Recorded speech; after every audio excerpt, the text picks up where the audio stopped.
Hello students, इस video में हम करने वाले हैं back exercise question number 6 to 10 sound chapter. ठीक है।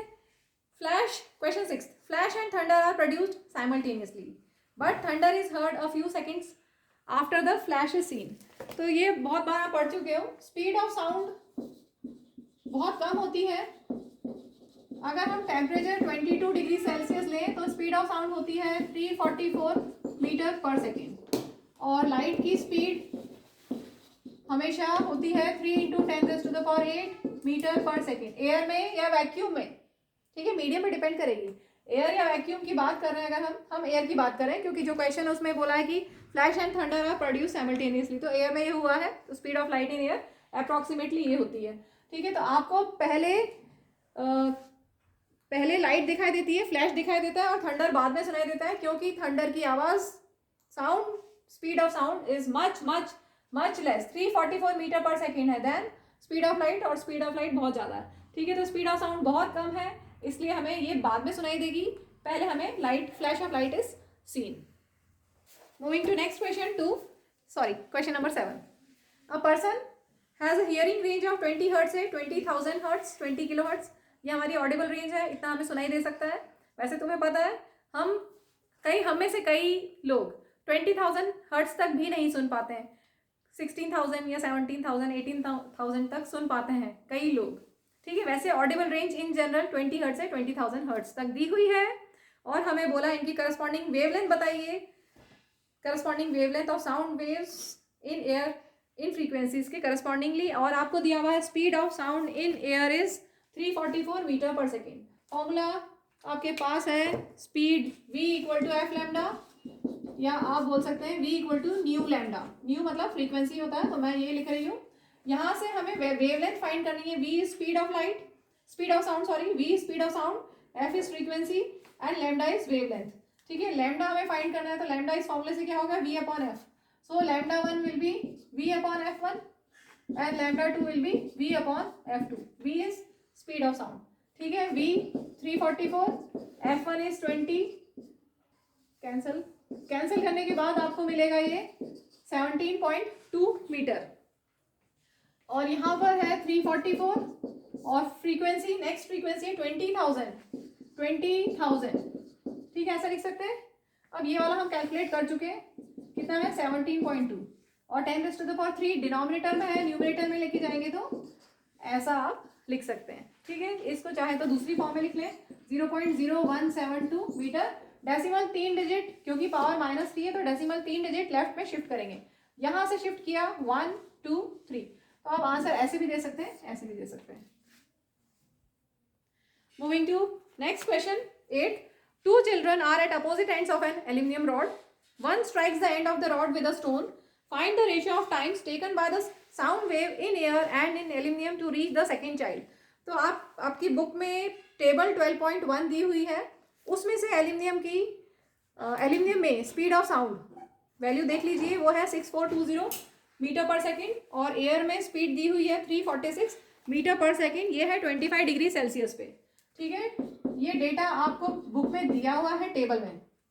अगर एग्जाम में एक क्वेश्चन आता है, तो एग्जाम में आपको ये दोनों वैल्यूज दी होंगी, क्योंकि आपको सभी ऑब्जेक्ट्स में कितनी स्पीड ऑफ साउंड होती है तो याद नहीं करना है।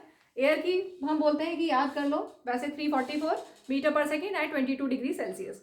ठीक है, क्योंकि वो हम एको टॉपिक में यूज करते हैं, अदरवाइज आपको ये वैल्यूज दी होंगी। अब देखिए, हमें क्या फाइंड करना है, रेशो ऑफ टाइम्स।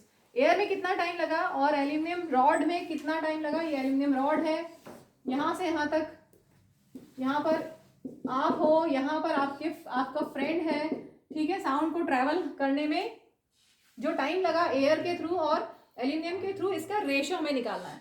स्पीड और टाइम में क्या रिलेशन है, speed and time are inversely proportional. अगर स्पीड इंक्रीज करेंगे तो कम टाइम लगेगा, राइट, स्पीड इंक्रीज करेंगे तो कम टाइम लगेगा, that means they are inversely proportional to each other. तो हम लिख सकते हैं टाइम एयर में अपॉन टाइम एल्यूमिनियम में will be equal to speed aluminium में अपॉन स्पीड एयर में। डायरेक्ट हम लिख रहे हैं, क्योंकि टाइम और वेलोसिटी इनवर्सली प्रोपोर्शनल है। The greater the speed laser will be time. ठीक है, इसलिए इनवर्सली प्रोपोर्शनल है, तो एयर का time velocity of air inversely proportional. ठीक है, तो डायरेक्टली हम करेंगे, क्योंकि रेशियो फाइंड करना है। अब वैल्यूज पुट कर लेते हैं। एल्यूमिनियम में कितनी है 6420 और यहाँ पर है 346। इसको बस आप सॉल्व कर लीजिए और डेसिमल में आपको आंसर मिल जाएगा। ये अप्रॉक्सीमेटली मिलेगा 18.55 कैंसिल करने के बाद। Moving to next question, the frequency of a source of sound is 100 hertz, how many times does it vibrate in 1 minute. तो फ्रीक्वेंसी आपको दिया हुआ है 100 हर्ट्ज, फ्रीक्वेंसी होता है number of oscillations, number of vibrations in 1 second. तो 1 second में in 1 second number of vibrations कितने हैं 100।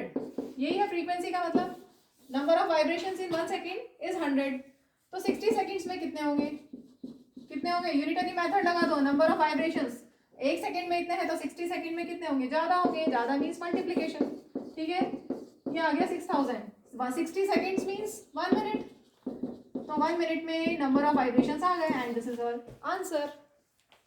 Moving to next question, does sound follow the same laws of light, same laws of reflection as light does. तो yes, जैसे laws of reflection of light है वैसे ही laws of reflection of sound है। आप law लिख लेना, मैं समझा देती हूँ। ये हमारा एक सरफेस है, इधर पॉलिश किया हुआ है और इधर रिफ्लेक्टिंग सरफेस है।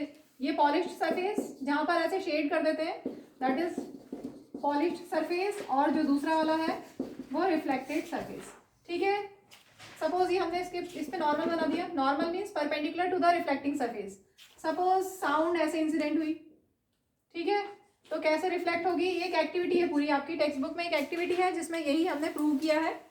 तो angle of incidence is angle between incident ray and normal, and angle of reflection is angle between reflected ray and normal. तो first law of reflection of light क्या था, angle of incidence is equal to angle of reflection. Same वही sound में होगा, incident sound, the angle of incidence for sound will be equal to angle of reflection. ठीक है, angle of incidence will be equal to angle of reflection, ये हो गया first law. और second law होता है incident ray, reflected ray and normal all lie in the same plane. ये मैंने जो बनाया है ये प्लेन ऑफ व्हाइट बोर्ड में बनाया है, आपने बनाया है अपनी कॉपी में तो प्लेन ऑफ योर कॉपी। ठीक है, सेम प्लेन में है, अलग अलग प्लेन में नहीं है। अलग प्लेन का मतलब क्या होगा, जैसे सपोज ये बुक, अगर आपने यहाँ पे तीनों बनाए हैं तो ये सेम प्लेन है। अगर आपने इंसिडेंट रे को यहाँ बना दिया, रिफ्लेक्टेड रे को यहाँ बना दिया, अलग अलग प्लेन है ना, ये इंसिडेंट और ये रिफ्लेक्टेड, तो ये अलग अलग प्लेन हो गया। हमें सेम प्लेन में बनाना है, तभी लॉ है। तो लॉ क्या है, first law angle of incidence is equal to angle of reflection, and second law है incident ray, reflected, this is incident ray, reflected ray and normal all lie in the same plane. ठीक है, आप लिख लीजिए second law, incident ray, reflected ray and normal all lie in the same plane.